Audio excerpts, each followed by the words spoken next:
Paz, Senhor, meus irmãos, Pai do nome de João, Deus abençoe. Vamos fazer uma oração?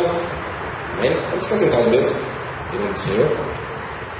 Pai amado e bendito, em nome do Senhor Jesus, nós exaltamos o Teu nome, pedimos ao Pai a bênção e a graça do Senhor sobre nossas vidas, e que nessa tarde o Senhor possa vir nos orientar e nos ensinar mais um pouco ao Senhor Deus, a Tua santa e bendita palavra. Por isso nós exaltamos o Teu nome e Te agradecemos por cada irmão e irmã aqui presente, pedindo que o Senhor venha abrir os nossos olhos, abrir o nosso entendimento, de forma que nós possamos entender qual seja a Tua boa, perfeita vontade, ó Senhor. Por isso nós Te agradecemos e louvamos no nome do Senhor Jesus. Amém, meu Deus. Amém. Bem, vamos passar conosco. Amém. Nós vamos dar sequência então na página 3. Na página 3, vamos dar sequência no item B, e que nós na aula passada falamos sobre o item A, né? Então B, ele é a segunda questão, é a do que, isto é, do que eu sou salvo, tá ok? Então diz assim: de acordo com as Escrituras Sagradas, a salvação em Cristo nos oferece livramento no passado, no presente e no futuro, tá? Então, como eu falei para os irmãos da aula passada, quando nós falamos de salvação, nós estamos falando do quê? Não de algo apenas futuro, que sempre quando nós falamos salvação, você tem aquela ideia de uma coisa futura, de algo que ainda vai acontecer. Você tem a ideia do céu, tem a ideia da salvação da alma, você diante do Senhor Jesus, louvando, bendizendo o seu nome, e assim por diante. E isso realmente é uma faceta do ato salvatório de Cristo. Mas a salvação ela não acontece apenas no futuro. Não é apenas aquilo que eu vou aguardar. Não é apenas aquilo que meus olhos ainda não veem, mas que eu vou contemplar. Não é somente isso. Existe, na verdade, essa obra do Senhor. Ela tanto é feita no passado, como é feita no presente, e também feita no futuro, como os irmãos, que é o que a maioria entende, ok? Então, com relação à salvação, à obra salvatória de Cristo, no passado, então nós temos aqui o seguinte, que no passado nós fomos o que? Salvos da culpa e da penalidade do pecado, tá? Ok? Então nós temos o texto aqui de Lucas, vamos ler? Lucas capítulo 7, versículo 40 a 50, depois Efésios 2, de 1 a 5, e Romanos 6, 23. Então Lucas capítulo 7, versículo 40. Se alguém achou que quiser ler, pode ficar à vontade. Amém.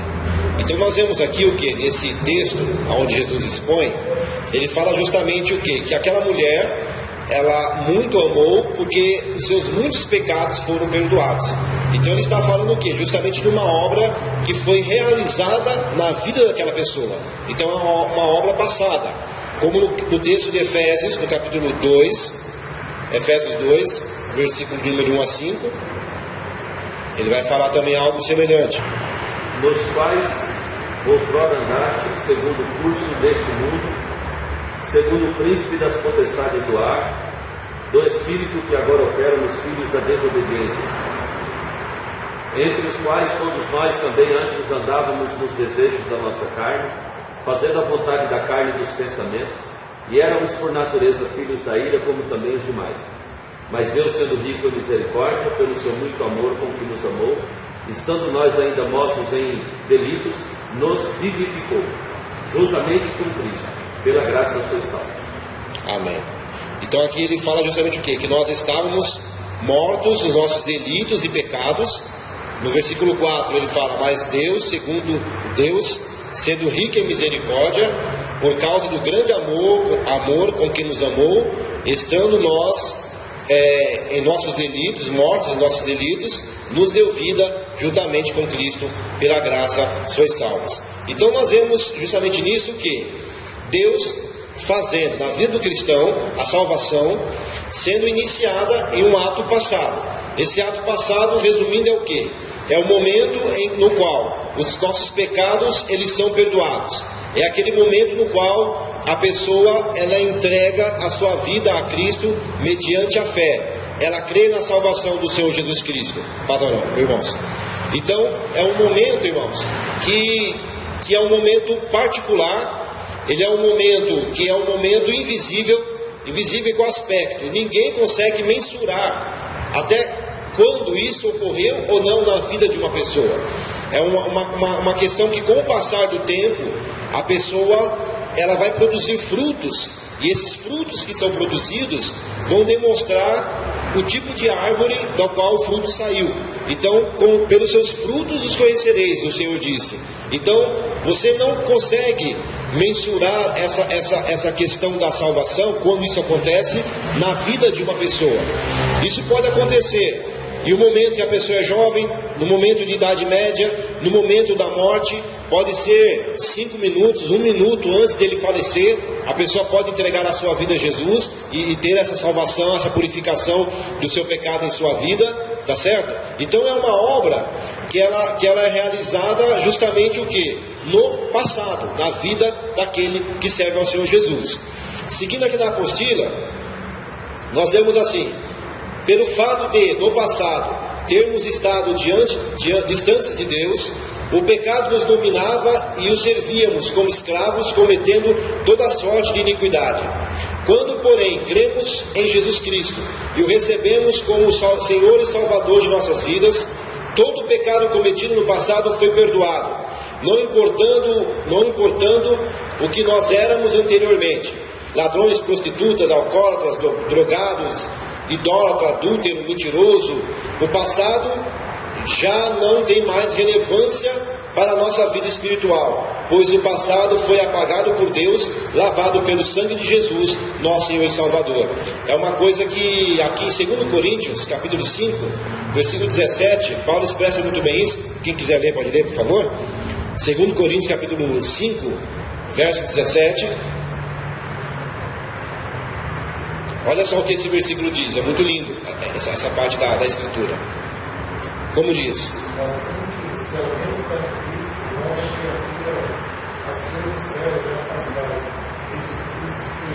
Amém. E assim, se alguém está em Cristo, nova criatura é. As coisas velhas, as coisas antigas, aquilo que a pessoa fez, o estilo de vida que a pessoa tinha, tudo isso foi passado e apagado, e eis que tudo se fez novo. Então isso é uma salvação, é a salvação do Senhor ocorrendo nesse tempo, no tempo passado, na purificação dos nossos pecados. E uma coisa muito linda aí nisso, irmãos, é que realmente quando Deus ele faz uma obra na vida de uma pessoa, é impressionante como não fica resquícios daquilo que a pessoa um dia foi. Às vezes você conversa com o irmão ou com uma irmã, está conversando com uma irmã, então anteriormente ela era uma viciada, um alcoólatra, uma prostituta, e você não consegue ver resquício daquilo. Você conversa com o irmão, às vezes ele era traficante, já matou pessoas, já roubou banco, já fez misérias, e você nem sonha que aquela pessoa que está ali no seu lado já teve no passado aquele tipo de comportamento. Por quê? Porque a salvação do Senhor faz isso. Ela renova o ser humano, ela transforma o ser humano, para que, se alguém está em Cristo, ele seja realmente uma nova criatura, tá certo? Então, daí entra a questão do testemunho, entra a questão de ser uma nova criatura, uma nova vida em Deus. E o bonito de tudo isso, eu vou falar a vocês, é o seguinte, é que tudo isso, irmãos, é uma coisa que ocorre espontaneamente. Isso que é o bonito.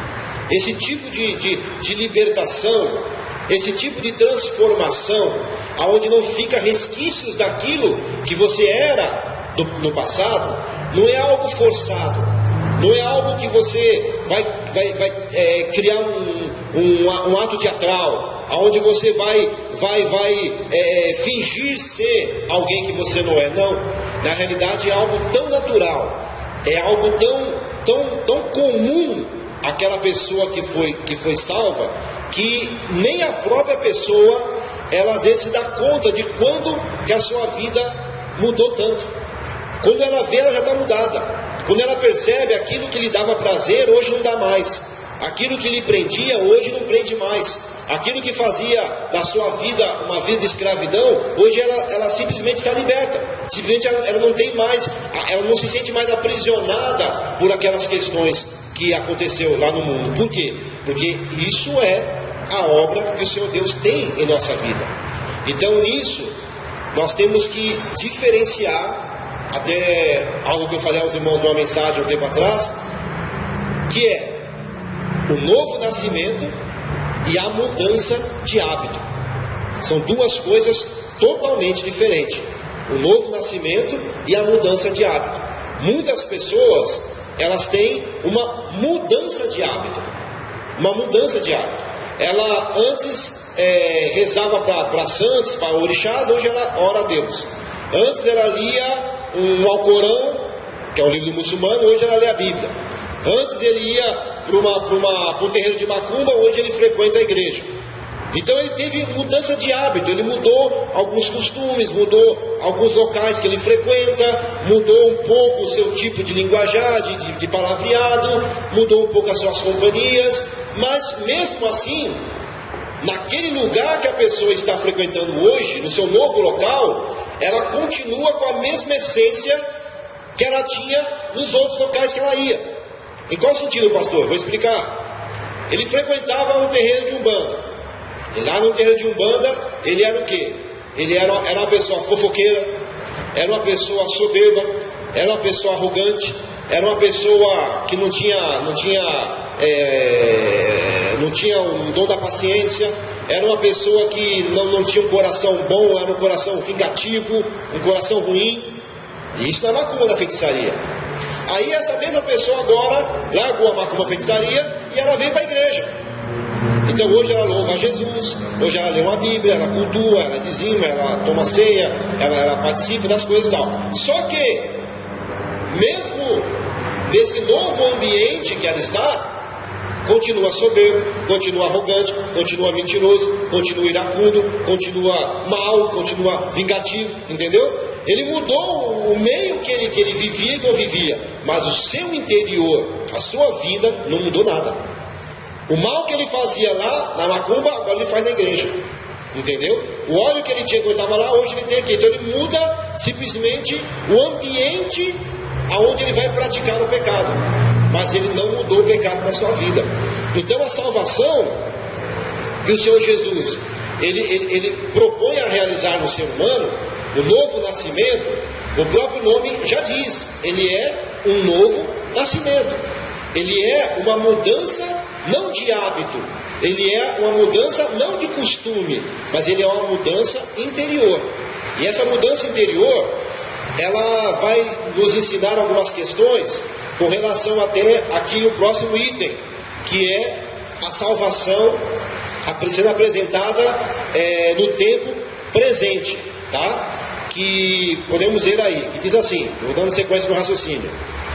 No presente, somos salvos do hábito e do domínio do pecado. Depois vamos ler lá os textos, tá?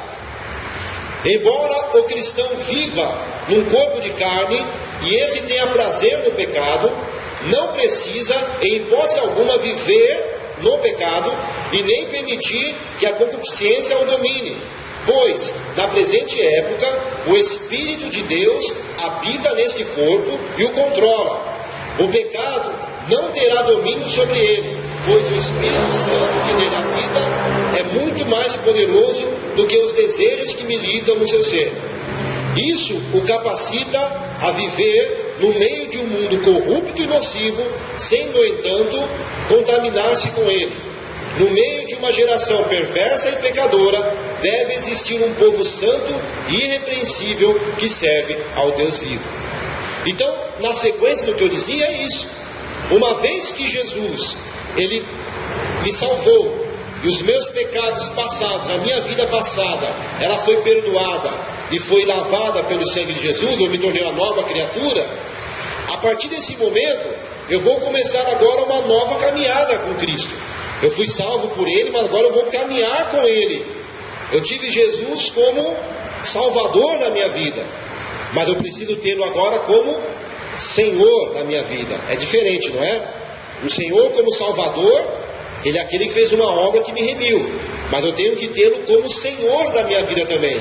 E Ele como Senhor, Ele é o quê? É aquele que vai me guiar, que vai me controlar. É aquele ao qual eu vou servir e eu vou obedecer. Então a salvação no presente é justamente o quê? É ser salvo do hábito, do pecado e do domínio do mesmo. O que é isso? É como eu estava dizendo, que quando você só tem uma mudança de hábito, você só muda o meio que você vivia, só muda algumas questões exteriores que você vivia. Quer ver um exemplo de mudança de hábito? A pessoa pode mudar a sua vestimenta, a pessoa pode deixar os seus cabelos longos, compridos, a pessoa pode parar de usar brinco, pulseira, maquiagem, como algumas denominações pregam dessa forma. A pessoa faz uma reforma exterior. O homem começa a usar paletó e gravata, até para ir jogar futebol, ele vai de paletó e gravata, aliás, ele não pode jogar futebol. Então ele tem uma mudança de hábitos exteriores. Mas só que o hábito e o domínio do pecado, se ele não for mudado no interior, isso de nada vai servir. A pessoa ela vai ter uma casca de santidade, mas na eficácia ela vai negar o seu poder. Na prática ela vai negar o seu poder, porque ela tem uma aparência, mas aquela aparência não se confirma. Daí, meus irmãos, um fato que acontece muito no próprio evangelismo. Isso se reflete no evangelismo. Que você pode observar o seguinte, que a gente sempre está falando aos irmãos, a gente conversa com as pessoas convidarem as pessoas para virem no culto, convidar um amigo de trabalho, um amigo de faculdade, um vizinho, né, alguém que você conhece, para vir ao culto, ouvir a palavra de Deus e tal. Mas a gente percebe que uma boa parte dos cristãos, eles não conseguem fazer isso. Eles têm uma dificuldade tremenda em fazer isso. Algumas dificuldades podem se dar pelo fato de ser tímido, ou de ter uma dificuldade de locomoção. Tem vários fatores que podem existir, mas dentre eles existe o seguinte fator: como que eu posso, como cristão, convidar alguém para vir à igreja comigo, se aquela pessoa olhando em mim não vê um cristão? Entendeu? Aquela pessoa olhando em mim, ele não vê um cristão. De repente aquela pessoa estuda comigo há 4 anos na faculdade e nem sonha que eu sou crente, que eu nunca abri a boca para falar que era cristão. De repente trabalha comigo há 5, 6 anos e não sabe que eu sou cristão, porque eu nunca falei nada de Deus, nunca dei nenhum testemunho, nunca nem sequer, não dei nenhum sinal que eu ali era uma pessoa de Deus. Então como que eu vou convidar essa pessoa a vir ao culto comigo? Não vai convidar nunca, porque o próprio testemunho da pessoa o condena e o impede de se aproximar daquele que não conhece ao Senhor Jesus. Entende, irmãos?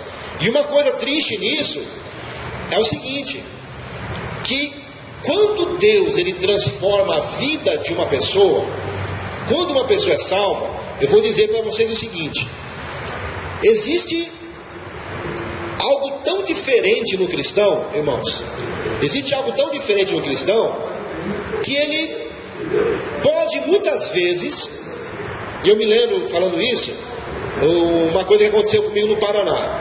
Eu estava pintando a igreja tal, eu estava de boné, todo melado de tinta, que eu não sou um pintor muito limpinho, eu me melo todo, e faltou lá umas madeiras para poder fazer um trabalho, e eu fui na madeireira comprar aquela madeira. E eu fui, aí tinha uma porteira grandona aqui e a madeireira lá no fundo. Eu abri o portão e fui andando. Aí quando eu cheguei próximo do dono da madeireira, eu cheguei e falei, boa tarde. Ele, boa tarde.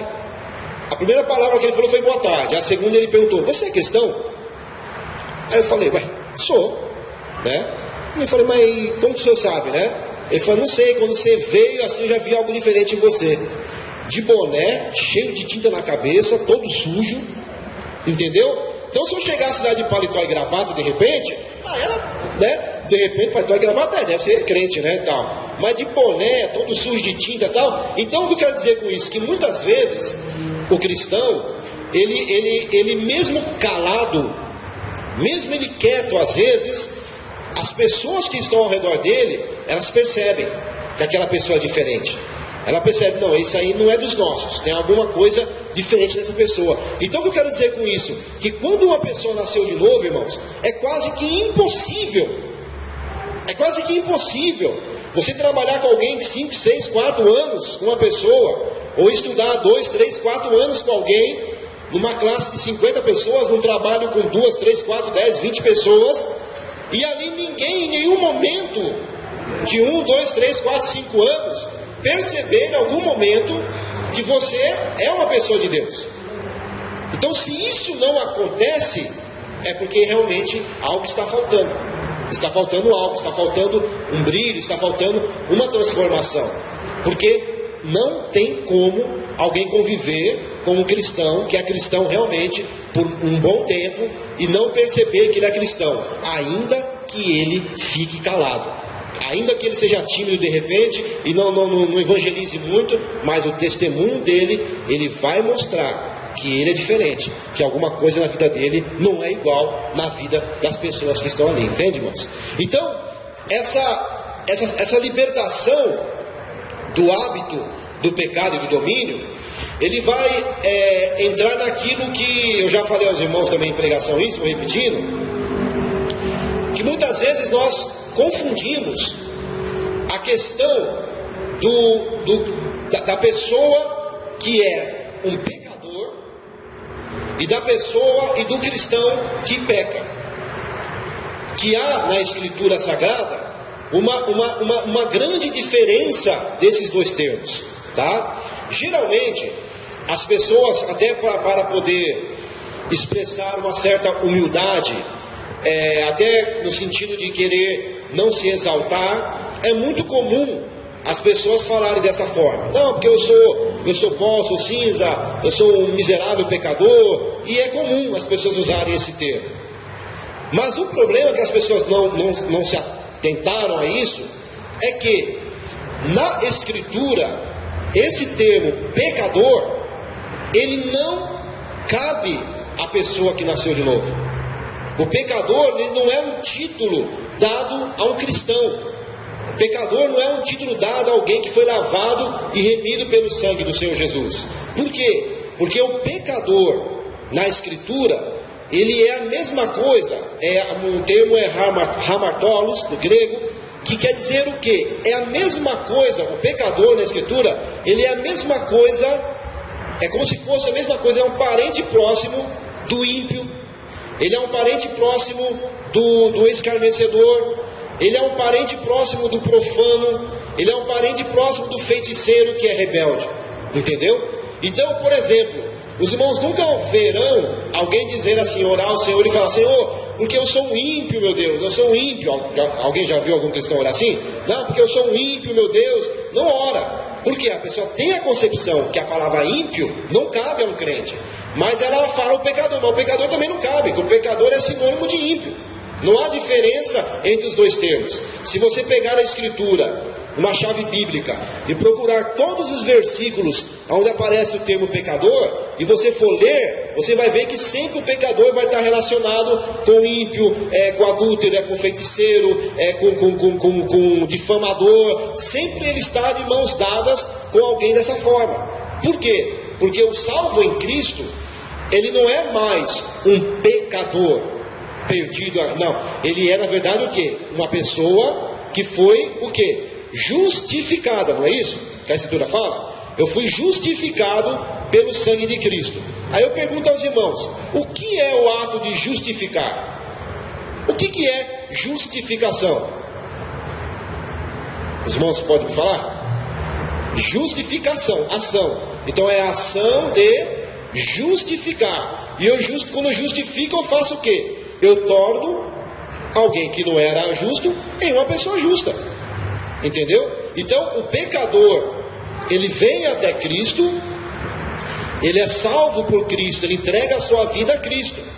Entregando a sua vida a Cristo, Cristo vai justificar o pecador, ou seja, vai tornar aquele pecador uma pessoa justa diante de Deus. Então, se ele agora é justo, ele não é mais pecador.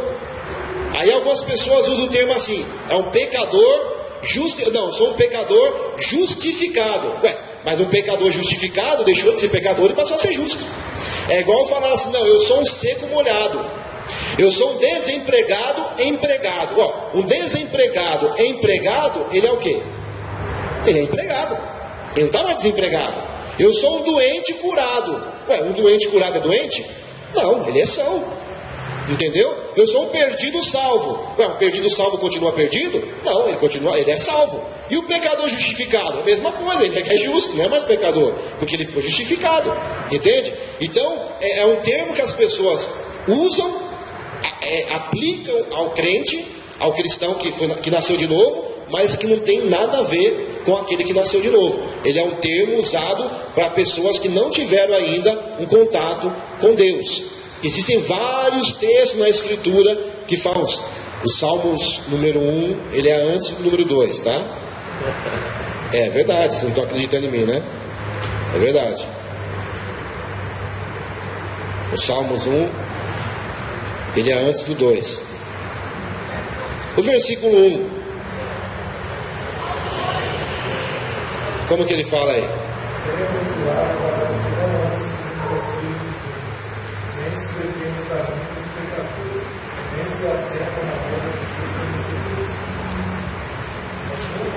Pode ler mais um pouquinho. Antes tem seu prazer na lei do Senhor, e na sua lei medita noite e dia. Ok. Então ele fala assim: bem-aventurado o homem que não anda segundo o conselho do ímpio, não se detém no caminho dos pecadores e nem se assenta na roda dos escarnecedores. Então você vai ter aqui 3 pessoas: ímpio, pecador e escarnecedor. Todos eles são apresentados como pessoas distantes de Deus. Aí no 2 ele fala: o bem-aventurado homem que não anda assim. Aí ele fala aqui assim, ó, o justo, cadê? Não, minto. O versículo 4 e 5. Os ímpios não são assim, são porém como a palha que o vento espalha. Agora olha o que ele fala: por isso os perversos não prevalecerão no juízo, e nem os pecadores aonde? Na congregação de quem? Dos justos. Pois o Senhor conhece o caminho de quem? Do justo. Mas o caminho do ímpio, do pecador, do escarnecedor, vai acontecer o quê? Perecerá. Tá? Existem vários outros textos, não tem só esse não, tem mais um monte. Mas esse aqui é um texto que ele explica muito bem isso. Você vê a diferença dele colocar o ímpio, o escarnecedor e o pecador tudo junto, e depois ele diferenciar que o caminho do justo Deus conhece, mas do pecador, do ímpio e do escarnecedor não conhece. Entende, irmãos? Então essa obra, essa salvação presente do Senhor, ela vem para o quê? Para que o cristão seja liberto do hábito do pecado e ele seja agora justificado pelo nome do Senhor. Aí entra aquela questão que nós vemos aqui em 1 João, capítulo 2, Epístola de João, que aí entra a diferença entre você ser escravo do pecado e você pecar. São duas questões que são separadas na Escritura.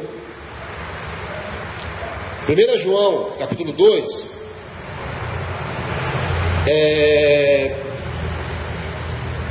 ele fala aqui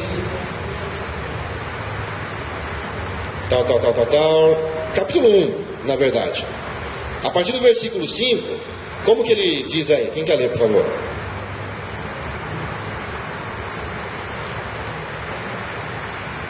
Primeira Epístola de João, capítulo 1, versículo 5. Quem quer ler em voz alta? E esta é a mensagem que deixa o Deus, e todos anunciam, que Deus é luz, e dele não a terra nenhuma. Pode continuar, vai até o 10. Dissermos que não temos comunhão com Deus, e andarmos nas trevas, mentiros, não praticamos a verdade. Então observe bem, se dissermos que mantemos comunhão com Ele, então isso agora é no presente, não é isso? Manter comunhão com o Senhor é no passado ou no presente? É no presente.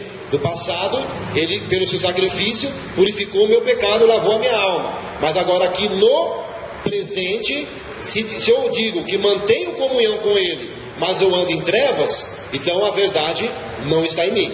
Pode continuar. Mas se andarmos na luz, como Ele na luz está, temos comunhão uns com os outros, e o sangue de Jesus Cristo, seu Filho, nos purifica de todo o pecado. Aí aqui observe o seguinte, então ele fala, mas se mantemos comunhão com ele, andamos na luz. E agora ele vai falar de novo, e o sangue de Jesus nos purifica de todo pecado. Agora aqui, ele não está dizendo daquela purificação lá no passado, aquela purificação que eu entrei na igreja como um pecador, como um miserável pecador, eu entreguei a minha vida a Cristo, e Jesus perdoou o meu pecado, no sentido de perdoar a minha vida passada. Agora aqui não, agora aqui ele fala o quê? Que se eu ando com ele, eu tenho comunhão com os outros, e o sangue de Jesus nos purifica de todo pecado, ele está no presente. Então, ou seja, eu tive uma purificação de pecado lá no passado, onde a minha vida nasceu de novo, fui transformado, mas no decorrer da minha caminhada, os meus pés, eles podem se sujar. Lembra quando Jesus falou para Pedro, só lavar os pés é necessário, Pedro? Que Pedro falou, não, tu não vai lavar meus pés. Não, só lava o corpo inteiro. Jesus falou, não, só os pés que é necessário. Então muitas vezes, na nossa caminhada, os nossos pés, eles podem se sujar. Então mesmo eu tendo tido a purificação dos meus pecados lá atrás, onde a minha vida foi transformada pelo Senhor, o fato de eu nascer de novo e Deus purificar o meu pecado, ter sido salvo lá por Cristo, não é garantia de que eu não vá pecar novamente. Não é garantia de que eu não vá errar novamente. Logicamente que como houve uma transformação na minha vida, o meu pecado de hoje, ele não vai ser semelhante ao pecado de outrora, porque senão não houve transformação, não é verdade? Então vai haver uma diferença na intensidade, vai haver uma diferença no tipo de pecado, vai haver uma diferença na frequência na qual eu peco. Então eu vou ter logicamente uma diminuição significativa disso. Por quê? Eu fui liberto do hábito e do domínio do pecado. Você sabe o que é isso, o hábito? O hábito é quando a pessoa é viciada. Ela é viciada, ela faz aquilo compulsoriamente, ela faz aquilo impulsivamente, ela faz aquilo sem parar e sem pensar. Então, se eu nasci de novo, eu fui liberto desse hábito e desse domínio, mas eu continuo humano, continuo em um corpo físico, e o meu corpo físico ele continua com intelecto, com emoção, com vontade, com desejos e concupiscências que devem ser dominadas e tratadas pelo Espírito Santo de Deus, tá certo? Então eu necessito, mesmo depois que eu estou caminhando na luz e andando com o Senhor, eu necessito sim que o sangue de Jesus continue purificando os meus pecados. São aqueles pecados que podem acontecer no decorrer da minha caminhada. Não somente podem e irão acontecer, mas que sejam intensidades e de formas diferenciadas, né? Pode continuar, irmão.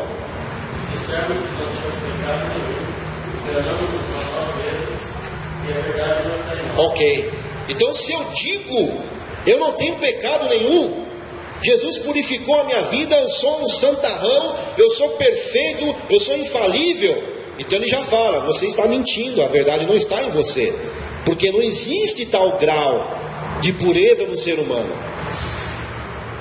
O ser humano, meus irmãos, ele pode errar, ele pode cometer pecado até por não fazer alguma coisa. Que a gente pensa que o pecado ele é só ativo, né? Que o pecado é o ato ativo de fazer o mal. Não, mas ele pode ser passivo também. O próprio fato de repente eu ver alguém necessitado e não estender a minha mão àquela pessoa, eu já posso ter pecado nisso.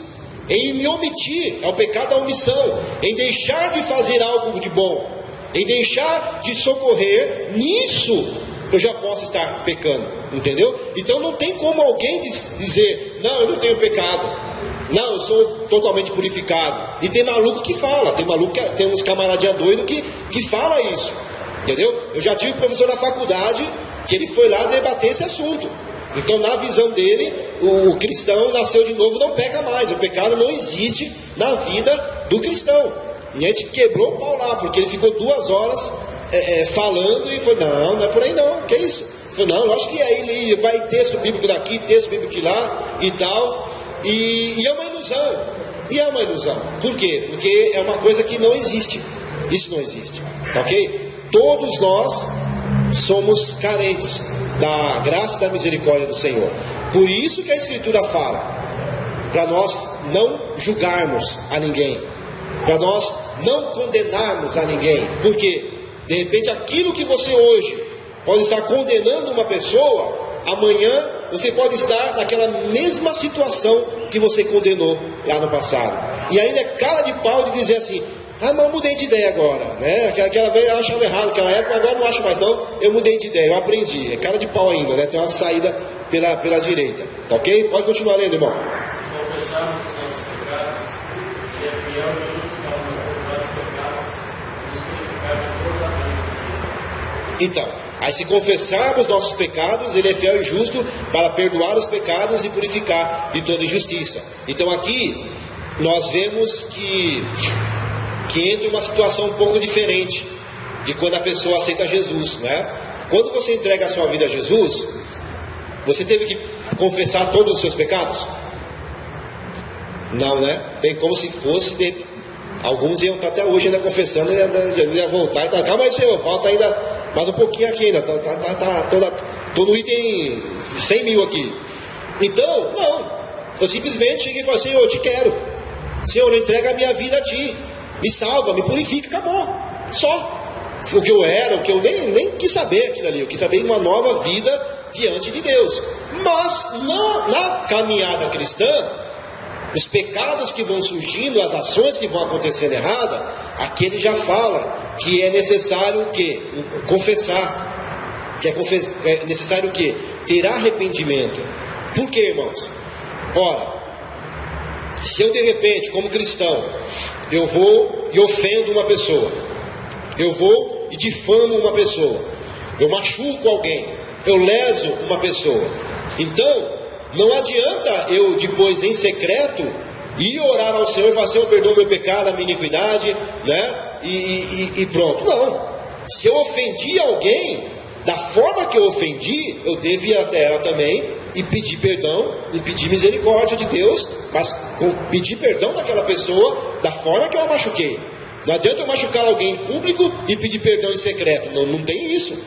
Da maneira que ela foi machucada, ela deve ser também aliviada, ou eu devo receber perdão através da misericórdia que aquela pessoa possa ter com relação à minha vida. Entende, irmãos? Então, é uma questão difícil, porque você assumir o seu erro e chegar para alguém e falar: olha, desculpa, me perdoa, eu errei. Ah, irmão, isso aí é para crente, entendeu? É crente, não é todo mundo que consegue. Tem pessoa que ela sente aquela dor, ela sabe que ela errou, ela sabe que ela falhou com você, e ela sabe muito bem o que ela fez, e ela vai chegar para você e vai falar assim: ô irmão, é o seguinte, se eu fiz alguma coisa para você, você me perdoa aí, tá bom? Mas se não quiser me perdoar também, Deus me perdoa e tá tudo certo. E fala assim ainda, entendeu? Então ele sente a dor que ele errou, sabe que errou, e quando vai pedir perdão, vai com arrogância ainda. E vai com arrogância. Então isso não pode. Por quê? Porque na realidade a pessoa não pode fazer algo a alguém e depois chegar lá e só falar assim: ó, se eu fiz alguma coisa para você, você me perdoa. Não, se eu fiz, como assim se eu fiz? Você sabe o que você fez? Não, pecado tem nome. Pecado tem nome. Você sabe o que você fez. Então, não, mas você está me pedindo perdão por quê? Não, se eu fiz alguma coisa. Não, mas o que você fez? Não, Deus sabe. Não estou entendendo nada, irmão. Então você vai para casa, ora lá, quando você entender o que você fez, você vem falar comigo, porque eu não estou entendendo nada. Porque muitas vezes a pessoa te machucou, te magoou, e você nem tem conhecimento daquilo. A pessoa, na visão dela, ela fez um mal a você, mas você nem se apercebeu, você nem percebeu que aquilo foi feito. Então às vezes chega para você pedindo perdão, você nem sabe do que se trata. Fala: perdão de quê? Né? Por mim não aconteceu nada, entendeu? Então a confissão do pecado, o arrependimento do pecado, o pecado ele tem nome. Então tudo isso faz parte dessa salvação presente, aonde nós vamos caminhar com Deus. A salvação presente é libertado do hábito e do domínio do pecado, é para que nós possamos caminhar com Deus, ter uma vida com Ele. Aí ele continua aqui dizendo, onde nós paramos, irmão? Perdi aqui. Pastor, lembra? Onde nós paramos a leitura? 10. Pode ler então. Dissermos que não temos cometido pecado, fazemos o mentiroso e a sua palavra não está em nós. Isso. Mas aí ele dá sequência no capítulo 2, versículo 1 e fala como?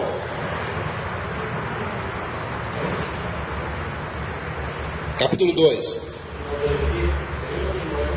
Tá, pode ser. Pode ler alguém, por favor? Essas coisas vocês são perfeitas. E se alguém pecar, temos um advogado para o Pai, Jesus Cristo justo. E ele é a propiciação pelos nossos pecados, e não somente pelos nossos, mas também pelos todos. Ok. Então João ele completa o raciocínio dizendo assim: irmãos, eu estou dizendo a vocês que nós não podemos dizer que não temos pecado. Mas isso não é um aval para que você peque. Não é um aval para que você diga, todo mundo peca mesmo, então não estou nem aí. Não. Então ele fala, isso eu vos digo para que não pequeis. Não é para pecar, é para que não pequeis. Mas se porventura algum de vós pecar, nós temos um advogado junto ao Pai, Jesus Cristo, o justo. Ou seja, então eu tenho alguém para me defender. Eu arrependido e confessando o meu pecado, eu tenho alguém que me purifica, tem alguém que me perdoa, tá ok? Voltando à apostila, essa questão de ser liberto do domínio e do hábito do pecado, nós vamos ler aqui um texto, Gálatas, capítulo 2, versículo 19 e 20.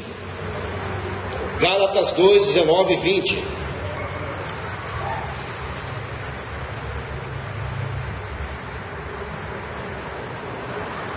Gálatas 2, 19 e 20.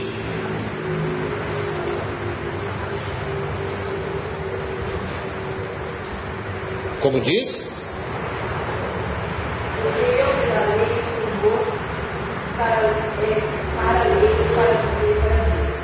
Já estou crucificado com Cristo, e não mais eu, mas Cristo vive em mim. E a vida que agora vivo na carne, vivo na fé do Filho de Deus, o qual me amou e se entregou a si mesmo por mim. Amém. Então ele fala, já estou crucificado com Cristo. Logo, vivo não mais eu, mas Cristo agora vive em mim. E o viver que eu tenho agora é o quê? Na carne. Eu vivo na fé no Filho de Deus, o qual me amou e assim mesmo se entregou por mim.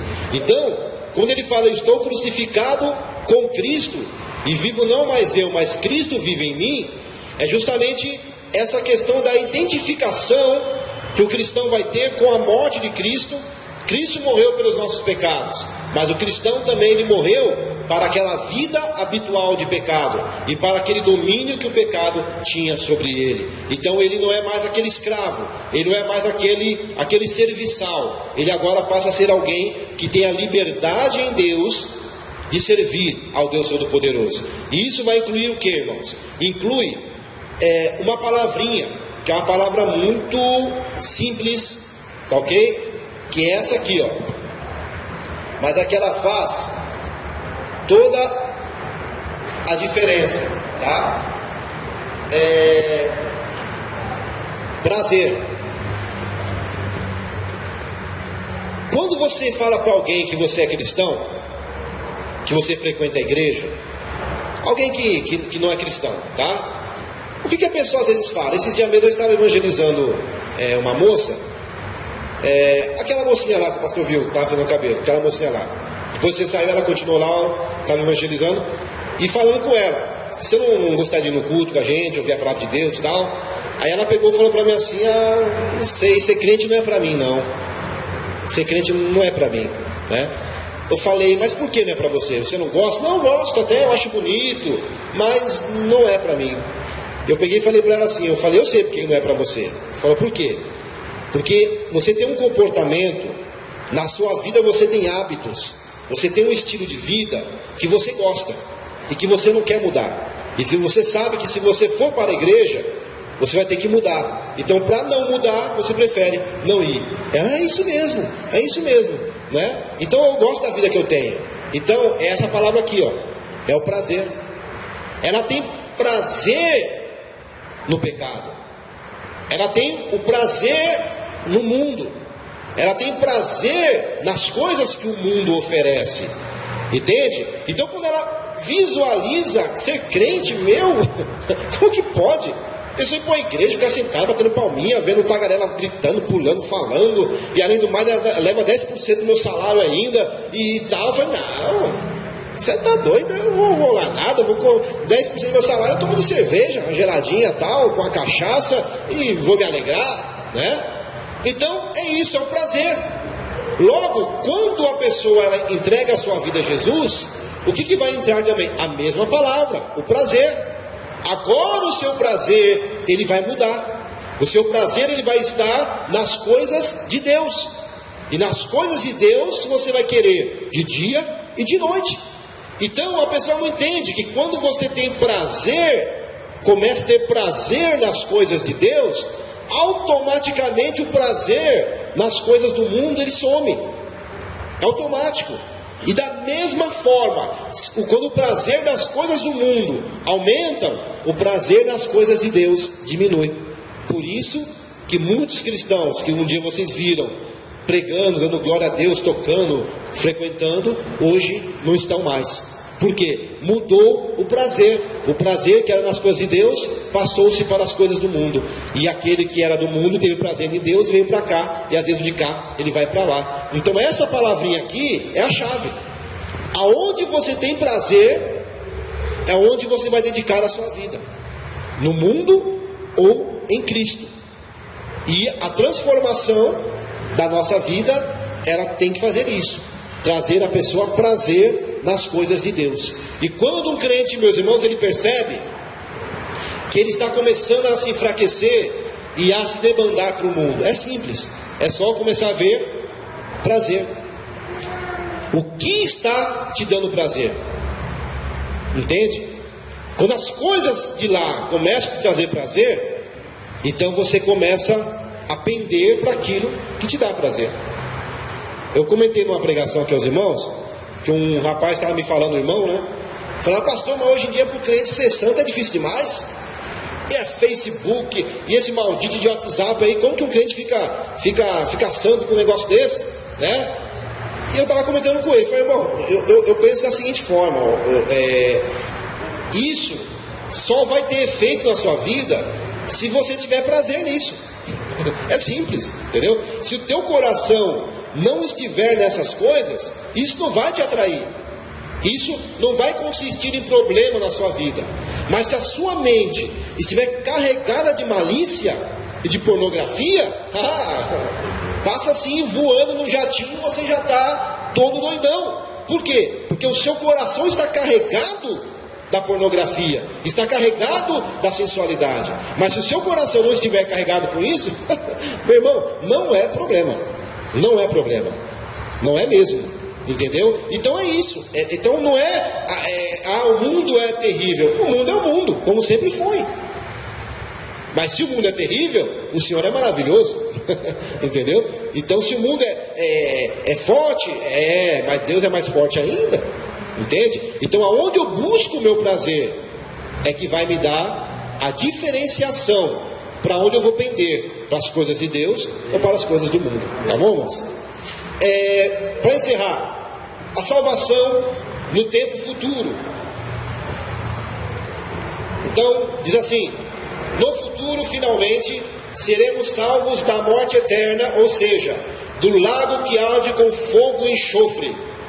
Muitos dos homens que possuem riqueza, saúde, uma família estável e outros benefícios da vida, pensam que por terem uma vida tão sossegada, não existe motivo algum para se entregarem a Cristo. Isto é, os benefícios que Cristo oferece por meio do Evangelho para eles são de nenhum préstimo. Muitos, pois, já possuem tudo o que é necessário para a sua subsistência nessa terra e ignoram o fator eternidade. Foge-lhes da mente um terrível e horroroso destino que os aguarda. Infelizmente, para uma grande multidão, será tarde demais, quando descobrirem que a vida na eternidade, ela é real e que terão que prestar contas àquele que julga retamente. Portanto, louve o Pai por lhe ter proporcionado tão grande salvação, presente, passada, presente e futura. Ok. Então a salvação no futuro, vamos ver Apocalipse, capítulo 2, versículo 10. Essa salvação no futuro é a salvação que nós conhecemos. Aliás, passa para o capítulo 20. Capítulo 20 de Apocalipse. Apocalipse 20. Ok? Versículo 5. Diz assim: os restantes dos mortos não reviveram até que se lhe completasse os 1000 anos. Esta é a primeira ressurreição. Bem-aventurado e santo é aquele que tem parte na primeira ressurreição. Sobre esses, a segunda morte não tem autoridade. Pelo contrário, serão sacerdotes de Deus e Cristo e reinarão com Ele por 1000 anos. Amém. A segunda morte, na verdade, irmãos, é o lago de fogo, viu? É o lago de fogo. Então essa é a salvação futura.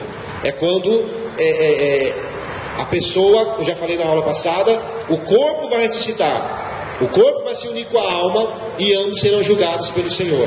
Quer dizer, ressurgirão para a salvação eterna ou para a condenação eterna, de acordo com o caminho que cada um buscou, tá? Então essa salvação futura é a que nós mais falamos e é a que mais nós pregamos e tudo mais tal. Mas também, como falei aos irmãos, ela também está no passado e também está no presente. Amém? Vamos parar por aqui, em nome do Senhor. Alguém tem alguma dúvida? Alguma dúvida? Alguma questão? Nenhuma? Muito bom. Então vamos orar ao Senhor.